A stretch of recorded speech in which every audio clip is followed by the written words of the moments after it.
Humans are hard, code is easy. Hi, I'm Tom Henricksen. This is Humans Are Hard, Code is Easy. Here's a string of thoughts that ran across my mind early in my programming career. Why can't people just leave me alone and I can do my work? I can figure this out myself. I don't need others' help or any input to turn this thing around. Why don't people understand me? I think it must be they're just dumb. They don't recognize genius when they see it. Perhaps you've been there too, a frustrated developer who feels like they know enough. However, the success you thought you'd have is out of reach. You see others who make better strides, but why? Is it a skills gap? I want to share with you how I learned about my skills gap. Java, check. Linux, check. SQL, check. Humans? What? Humans are hard. Code is easy. So I focused on the technology. One of my first mentors was a database administrator named Doyle. He really knew his stuff, but didn't say much. That can make learning challenging. One thing Doyle would do is fix the problem for me. Doyle would fix it so quickly and then leave. What did you do? He was already gone. Working with Doyle gave me some insight. Technical people hate explaining basic stuff. Ask them a simple question and they will flip the bozo bit on you. What is the bozo bit, you say? A few years after working with Doyle, I got to work with a software architect named Corey. He had many interesting observations. One thing Corey would do if you asked him a stupid question, he wouldn't answer your question or work with you. That, my friends, is the bozo bit. Bozo, of course, refers to Bozo the clown, the bit in reference to computer bit or binary storage. Corey was pretty extreme, but many developers can be that way. To gain respect from those developers, we need to know the technology. Humans are hard, code is easy. So I focused on the coding. I learned new technologies, and I kept my head down trying to avoid getting that bozo bit flipped on me. A few years later, I transitioned into a new role, technical lead. One year during my annual evaluation, my leader said to me, Tom, we think you have solid credentials. Coding skills got you the job, but we need you to develop other skills. My leader shared with me where I was failing, delegation. He shared how I wasn't delegating work to my teammates. Case in point, there was an upgrade that needed to be done. I did the work in 10 minutes or so. To explain that to a few teammates would have taken twice that amount of time or more. Another trap I fell into with delegation is a belief in our values. We can convince ourselves that we're worth more when others can't do the same work as us. I remember working with Jamie the first time. I wasn't quite sure he understood what we were doing. He was always done quickly. Then I finally asked him. Here he had created a script to deploy changes and update dependencies. Oh man, I was doing this all manually.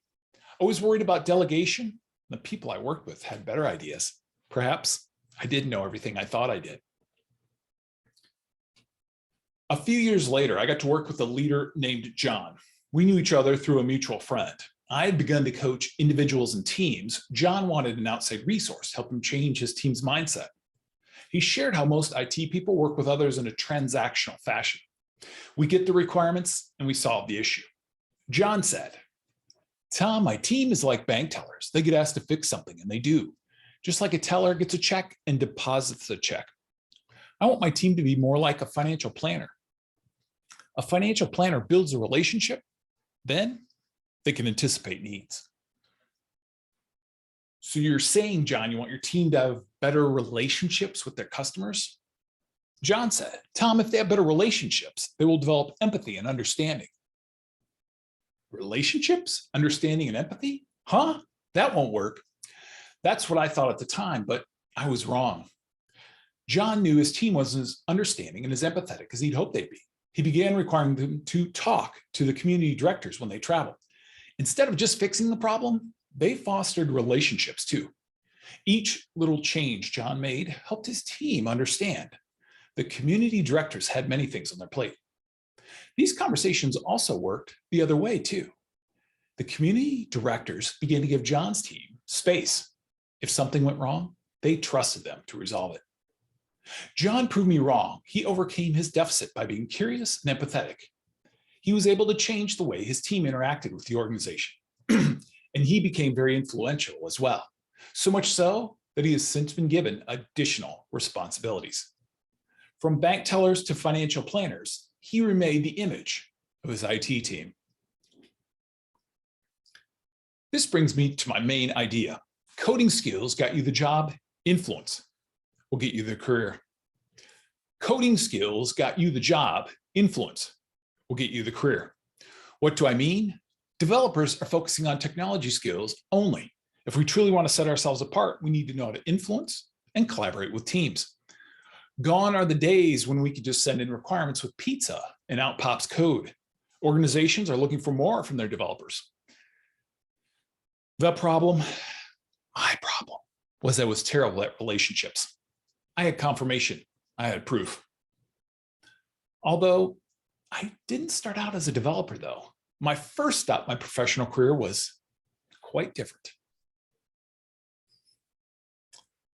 My first job out of college. It seems like yesterday. I started at Wallace. What is Wallace? Well, we sold business forms and office supplies in Des Moines, Iowa, kind of like Dunder Mifflin. Armed with a business management degree and no real idea, I had 3 job options when I graduated from college. I could sell insurance, or I could sell life insurance, or I could sell business forms. So I did what any sane person would do. I sold business forms. Who wants to call on our friends' parents for insurance anyways? Did I mention that Des Moines is the insurance capital of the world? Back to my first day at Wallace. Can you believe I had to make a few cold calls before lunch? Now, let me remind you, in college, the only time I called my friends was when we were having a kegger. Getting people to buy business forms is a bit more difficult than getting college students to drink beer. Now, I really didn't want to make these calls, but lunch was getting close. I was given 3 prospects from another sales representative to call on. Hello, is Mike Huff available? Sure. Can you let him know that Tom Henricksen called? Yeah, I'm from Wallace. Click.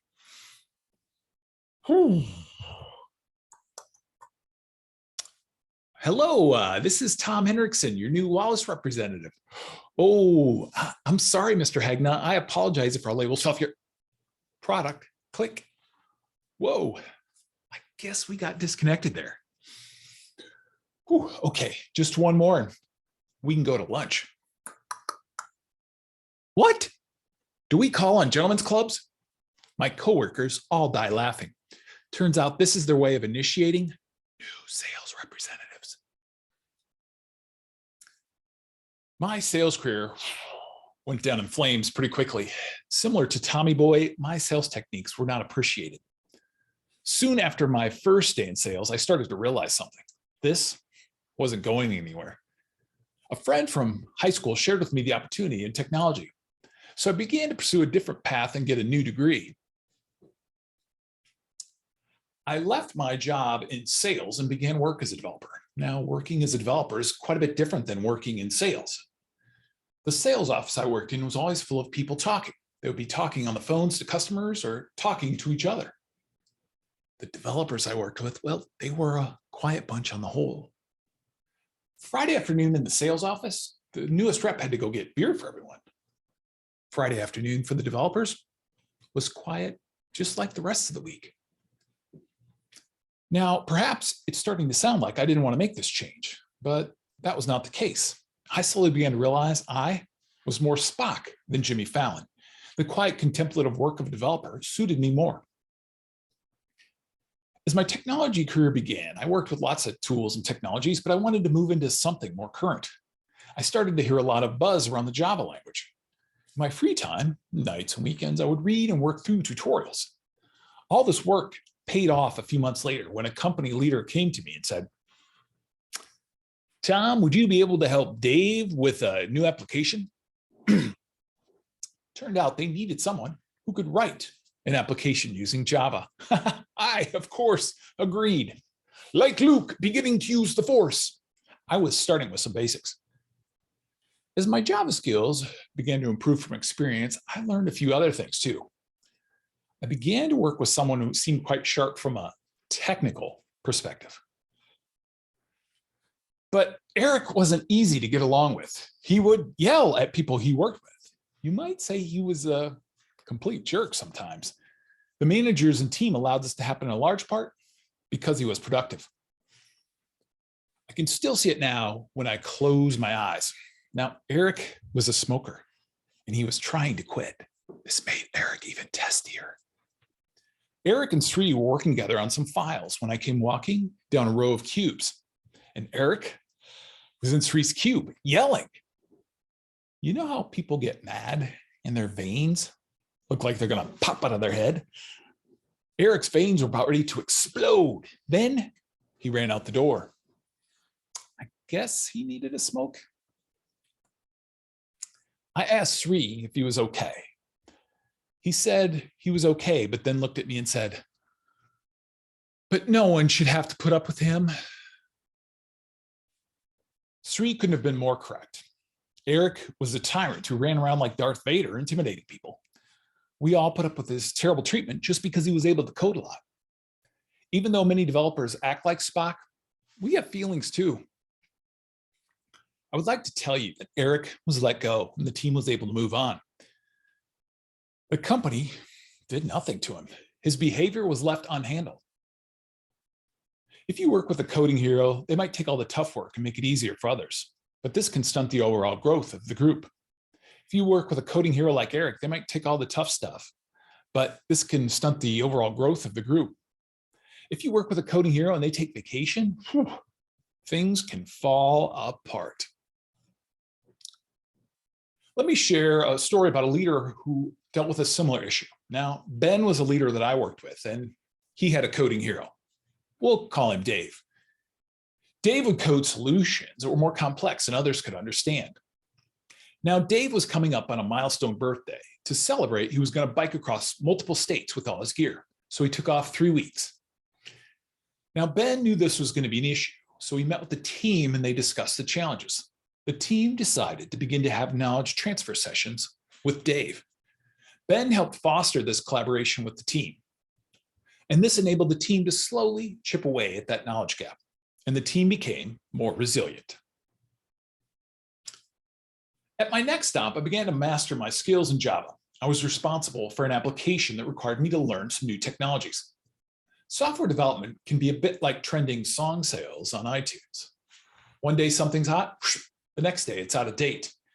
During this time in my career, many open source tools became popular. Mastery for Luke Skywalker came after a battle with Darth Vader. Programming is a lot like writing. As the author Stephen Pressfield says, the amateur tweets, the pro works. Professional programmers show up every day and slay small demons. Now, the first skill I had to master as a developer was debugging. Of course, today, the tools are much more mature. One of the first applications I had to debug didn't have any such tools. I was armed with print statements in a log file. All right, let's see. How can we find out where that value is being set? All right, let's add a print statement, recompile. Oh, compile error. Okay, let me add the semicolon, recompile, run the report. Oh, the database isn't set up right.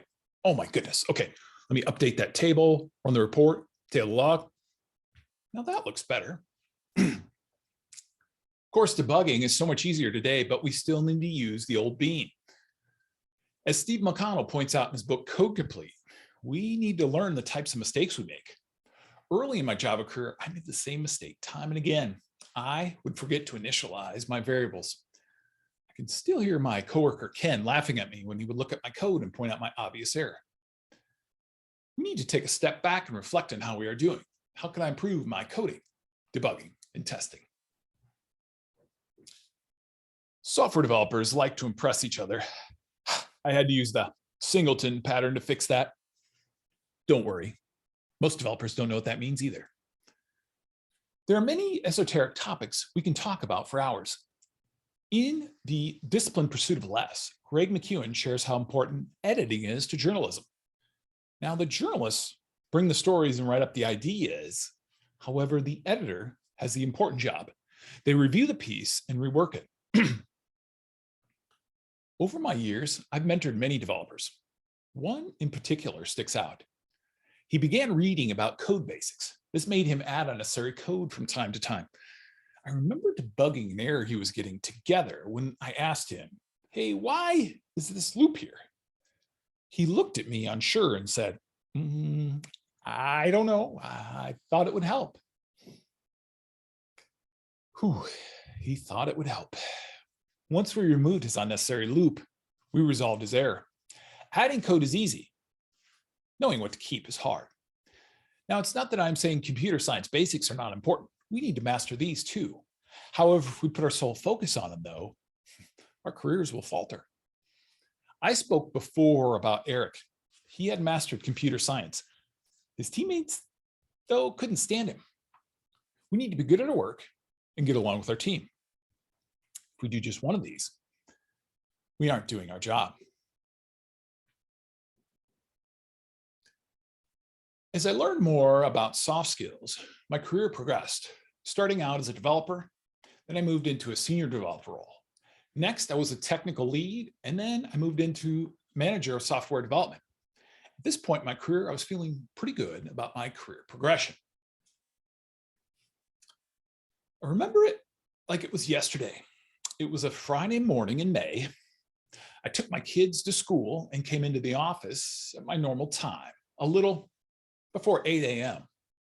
Oddly enough, my boss was in. He usually came in at 9 or after. I sat down and unpacked my things. Then Scott, my boss, came to my desk and said, "Tom, can I talk with you?" I said, "Sure." And I followed Scott to his office. Although when he came to his office, he took a right instead. That's strange, as I thought as I followed Scott down the hallway. Then he took a left into Sandy's office. Who is Sandy, you ask? Well, she was the director of human resources. We sat down, and then Scott said, "Tom, this is your last day here." If you've ever had that said to you at work or in a relationship, you know what it feels like. The rest was strange as I felt the calm come over me. I knew something was going to happen. As I looked across the table, I could tell Scott and Sandy felt terrible. They discussed the next steps. I packed my things and left. Getting fired gives us a good chance to reflect. What did we do wrong? How could this have been avoided? As I look back, I realized one lesson first. What led to this was a lack of clarity. I needed to ask better questions. Therefore, the team I led did not execute accordingly. Processing this, though, took time. At first, we can get frustrated and want to blame others. However, we need to own our mistakes. That helped me move forward. The second lesson I learned was the importance of relationship management. As John taught us earlier, we need to continually foster our connections. I began to reach out to my network, and the opportunities were plentiful. So even in a trying time, like getting fired, there can be some moment of wisdom and learning if we take the time to unpack it. Mastering basic skills require guidance. Early in my career, I worked with Wei. He instilled in me a systemic approach that I still use today. Software development is essentially problem solving. Wei began to notice oftentimes I was trying to solve 5 different things at once. Wei's guidance was brought clear to me a few years later when I attended Michael Hyatt's Best Year Ever conference. At the conference, Michael discussed detailed planning. He said, "Detailed plans are great if you're building a nuclear submarine. For everything else, just focus on the next step." Wei and Michael agreed on this point. Don't overthink it. In Proverbs, it is said, "In the multitude of counselors, there is safety, Luke's journey first brought him to Obi-Wan Kenobi, where he learned some basics similar to what I learned from Wei. He kept learning, and so have I. Reflection doesn't come easy for me. I want to move on to the next thing. In David Marquis' book, Leadership is Language, he details the red work, the doing, and the blue work, the thinking. In the book, David discusses how they are both important aspects to making progress. He uses the Industrial Revolution as an example, where the workers did the red work and the managers did the blue work. Today, us knowledge workers must do both. The simple pause can give us a chance to step back and reflect. How can I or we do this better? Think, apply, reflect. By now, you're starting to think, Tom, I'm a developer. I don't need no stinking soft skills. Of course, if you don't want your career to get better, keep on keeping on. My career path has changed dramatically as I've learned the importance of communication, relationships, and influence. Let's explore the 3 core soft skills. These will set the stage for a career transformation. So remember, coding skills got you the job. Influence will get you the career. Number 1, communication. At the core of communication is listening. We need to observe body language and listen to what is being said. Ask good questions and seek clarity. Developers who do this write better code. They don't assume they know the answer. In the book, The Pragmatic Programmer, Andy Hunt and Dave Thomas talk about the importance of digging for requirements. Look between the lines. Number 2, relationships. At the core of relationships is understanding their interests. We need to understand what's important to them. In Dale Carnegie's book, How to Win Friends and Influence People, he describes how we need to talk in terms of the other person's interest. Now, I once tried to convince a corporate vice president we should use a new technology. However, he wasn't really interested at all. The next time I spoke to him, I aligned a technical change with a corporate objective. The outcome of that conversation was quite different. Number 3, influence. At the core of influence is building a connection. Ted is a new tight-lipped project manager. Nobody on the team can get a good read on him. We both joined the Zoom meeting early on a Friday morning. When I asked Ted, "Good morning, Ted. Any plans for the weekend?" He hesitates and then begins to share, "Yes, in fact, I do. My partner and I are going to show our Welsh Springer Spaniel at the dog show this weekend." I ask a few follow-up questions and Ted starts to share more. This short interchange helps us begin to connect. Remember the 3 core soft skills. LUC. Listen, understand their interests, connect. LUC. These are the building blocks for influence. These 3 core soft skills can change your career. In my first role as a manager, I tried to get to know the team. This can help build trust and influence with them. Perhaps you're starting to think, this won't work for me. AJ was a strong developer, but he rarely talked. He worked in a slow, methodical fashion and always kept his emotions in check. Over time, his teammates became irritated with the style. I tried to get to know him. We connected on a few things. For instance, AJ traveled to Germany to pick up his new BMW. He was quite excited about that. Still, his unwillingness to communicate with others, and especially the product owner, was wearing thin. That's when my manager came to me and said, "Tom, it is time for AJ to decide if he wants to be part of the team." My manager asked me to put AJ on a PIP, or performance improvement plan. I had 60 days to help him improve or else. Despite his strong coding skills, his career was on a downward trajectory. When I met with AJ and explained the situation, he yelled at me, "I'm the best developer you got," and stormed right out of the meeting.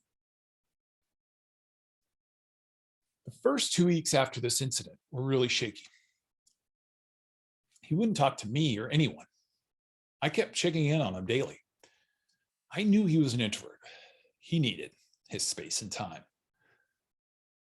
Eventually, AJ and I sat down and discussed the PIP and how it made him feel. That's when I got him to agree to try some experiments. We met as a team and created some working agreements. These clarified everyone's role.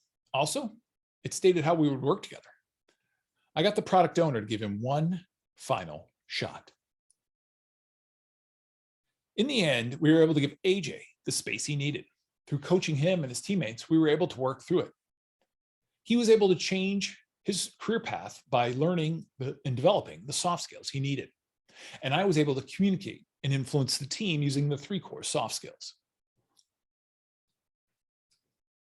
I learned how to help AJ, myself, and others. You can do this too. Coding is important, but it's not enough. We can keep our head down and bozo it through our career, but that won't get us where we want to go. Relationships matter. Empathy and understanding matter. Communication matters. Practicing these soft skills can give you more influence, which leads to more success. Better collaboration with your coworkers, people seeking out your opinion as an expert, managers choosing you for the most exciting projects. Practicing soft skills is how you code the future of your dreams.